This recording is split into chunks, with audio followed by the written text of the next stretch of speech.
Hello everyone! Welcome back to my YouTube channel at parang napansin ko ay interesado ka sa pag-o-open ng bank account na hindi na kailangan pumunta sa bangko. Yes, posible po. Sa video to ay i-share ko sa inyo, nalalaman ko kung paano ang pag-open ng bank account na hindi na napunta ng bangko. So, stay tuned!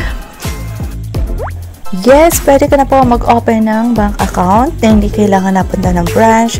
Ito ay dahil sa Maybank iSave account. Si iSave is an online account that will enable customers to open an account fully online without going to the branch. I-download mo lang ang kanilang app na Maybank to UPH sa Play Store. Alam mo bang sa Maybank ay walang initial deposit, no maintaining balance, pero kung gusto mong kumuha ng ATM card ay mag-deposit ka at least 1,000 peso. Get as much as 2.5% per annum on your additional deposit. Free withdrawal in any ATM. Free withdrawal then in any Maybank ATM in Malaysia, Singapore, and Cambodia. What are the requirements for opening iSave? Una-una, you must be a Filipino citizen aged 16 to 70 years old. You must submit a photo of any of the following government IDs tulad ng driver license, Philippine passport, SSID, GSIS. Kailangan mo rin magpasa ng iyong pirma 3 beses sa isang malinis na papel at picture ito, at syempre ang inyong selfie. So dito ako nahirapan ng konti sa pag-submit ng photo ng ID kasi sa hindi ko malamang dahilan ay laging retry ang nalabas sa Maybank app, pero kalaunan ay umokay na rin. So how do you apply for an iSave? So ito yung step by step, pero mamaya tuturuan ko pa rin kayo ng actual na pag-register sa Maybank app. So sa ngayon, ito na muna. So step 1, open mo yung Maybank app nga. Then, click mo yung get started on and open iSave icon. Pangatlo, fill upan mo yung required basic information and kung saan branch ang gusto mo. Pang-apat, i-review mo yung application bago mag-agree sa terms and condition. Then, picturean mo ang mga valid IDs. Picturean mo din yung sinulat mong pirma na 3 beses. Then, click submit documents. Ay, meron pa pala yung selfie, huwag kalimutan. Ito ang mga list ng branches kung saan meron sila. So dito sa Laguna parang sa Binyan lang at Santa Rosa. Wala pa ako masyadong ibang nakitang branch. So, sa Bicol meron ditong Naga and Albay. So buti na lang. So ayan, kung saan man kayo, hanapin nyo lang kung meron mga branch sa lugar nyo.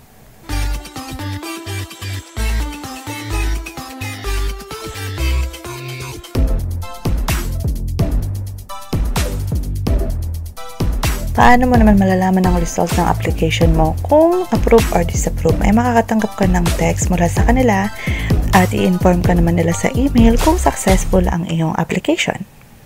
Kung disapprove ang iyong application, ano mga posibleng dahilan? Unang-una, nakalimutan mo ang iyong signature, nag-provided ka ng unacceptable ID, nag-submit ka ng mga blurred photo ng iyong ID and signature. Yes, pwede ka magkaroon ng ATM sa iSave app, iSave account, pero kailangan mag-deposit ng minimum na 1,000 at ipapadala ang ATM card sa iyong registered address. Marireceive mong ATM within 5 to 7 banking days sa Metro Manila at 10 to 15 banking days sa mga probinsya. So, paano naman pag-activate ng ATM? Pwede kang tumawag sa customer service. At also, kung hindi mo na-receive ang yung ATM or PIN mailer, pwede mo rin silang tawagan about sa delivery status ng ATM. Paano ka naman magde-deposit or lalagyan mo yung account mo ng pera? Pwedeng over the counter sa any branch ng Maybank. Pwede rin yung interbank fund transfer from other bank. Pwedeng GCash bank transfer. Pwedeng sa 7-Eleven, pawn shop, Tambunting pawn shop, and many more. So, magsimula na tayo sa pag-register sa Maybank app. Just make sure na ang iyong i-download ay Maybank to UPH app. Kasi iba-iba ang app ng Singapore, ng Malaysia, pero magkakamukha. So, parang ganito. Iba yung Malaysia, iba yung Singapore. So, make sure na PH ang iyong i-download. After nyo ma-download, i-click nyo ang iSave, open an iSave account.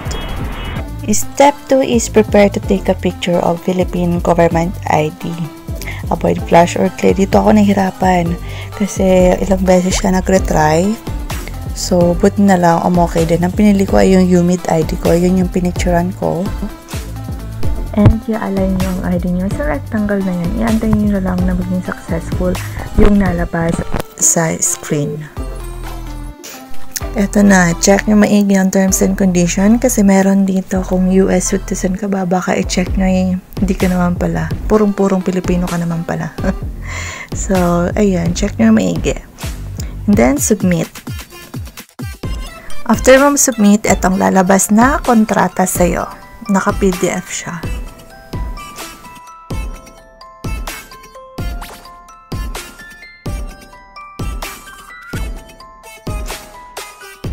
Next step ay mag-fill up ka ng mga personal information tungkol sa'yo. And make sure tama yung number nyo kasi dyan ipapadala yung code.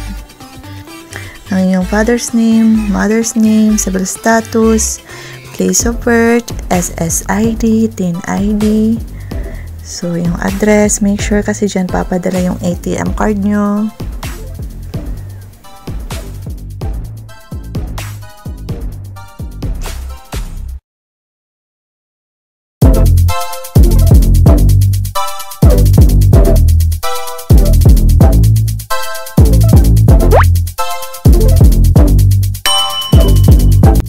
Then, kung tapos ka na mag-fill up, pwede ka na mag-login sa iyong account.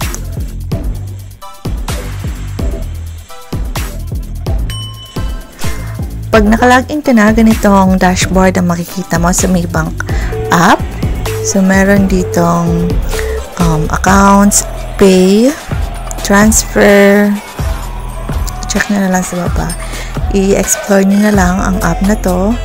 Pwede rin dito mag-time deposit, mag-payment ng mga billings nyo. Ito yung mga available sa kanilang biller. Tama ba? Biller. Hinahanap ko dito yung Pag-ibig pero wala akong nakita. Meralco meron. May nakita ko dito ang Meralco. And ano pa ba meron dito? Explore nyo na lang. Makikita nyo kung ano mga gusto nyong biller na babayaran nyo.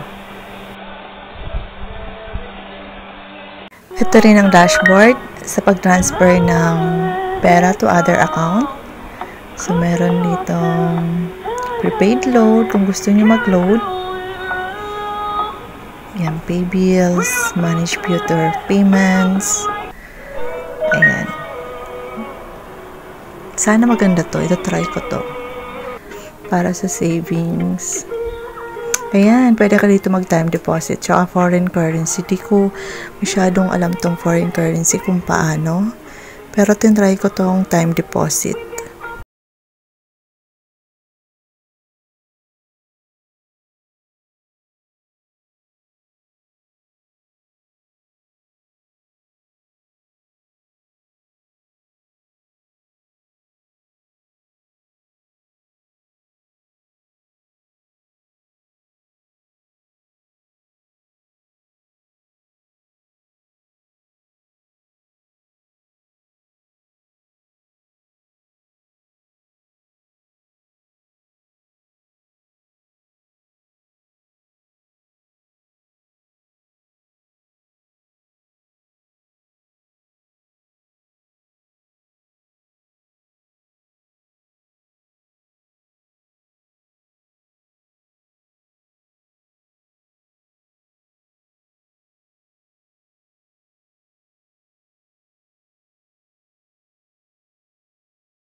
Ayan, may error tayo. Dapat pala 25,000 ang minimum. So, at least, alam na natin ngayon na 25,000 ang minimum sa time deposit. So, baguhin na natin to. Gawin natin 25,000 pesos. So, let's check kung magpo-proceed siya. Okay.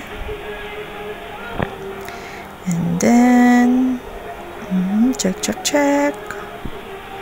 Yan, accept na nila ang ating time deposit. So, ganun lang. Mabilis lang, diba? And that's it. So, ano naman ang mga features and benefits na makukuha mo sa pag-apply sa MySave? So, una-una, convenient MySave. May bank MySave. Una-una, convenient and hassle-free kasi hindi mo na kailangan pumunta ng branch. Online lang, pwede na. Affordable, no initial deposit and zero maintaining balance. Interest earning, get as much as 2.5% per annum. Wide access kasi pwede mo mag-withdraw kahit saan sa Pilipinas, free. And accessible via any Maybank ATM in Malaysia, Singapore, and Cambodia with no charge and low conversion rate. Comes with an EMB-enabled ATM card and enjoy banking transaction online via Maybank to UPH app. So what are you waiting for?